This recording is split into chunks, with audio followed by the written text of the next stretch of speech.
One of the most fundamental yet controversial doctrines of Christianity is the doctrine of predestination.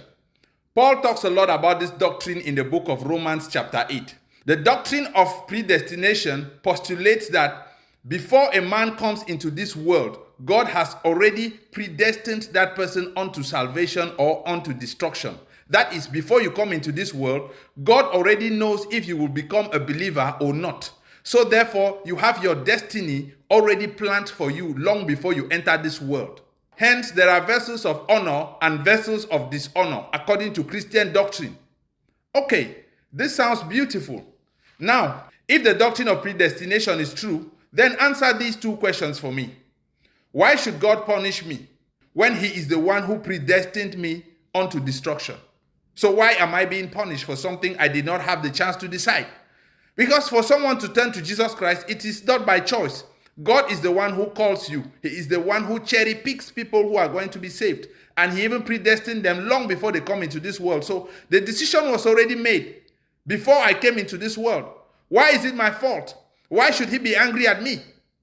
Secondly, let me paint this scenario for you. Let's suppose that as I came into this world, I am someone who was predestined for salvation. And you know, according to the rule of things, darkness comes before light. So you have to begin as an unbeliever, and then at a certain point in your life, something happens to you. You encounter Jesus Christ, and then you become saved. All right, let's say I came into this world, and I am still going through my phase of unbelief. I have not yet encountered Jesus Christ, or I have not yet had that big moment of encounter that will change my life from an unbeliever into a believer. And then while I am still living my life as a sinner, one stupid assassin unalives me. At that point, what happens to my predestination? Think about it.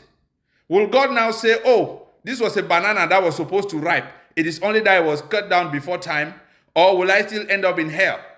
This is the reason why I say Christian doctrine is the most confused doctrine in the world. How is it possible that someone will believe in predestination and at the same time believe in untimely death? How does it go together? If you are predestined for something, then you cannot die untimely, because untimely death means that God's plan has been altered. It simply means that you died before your prime. You died before you have fully achieved what you came into this world to achieve. That is what untimely death means.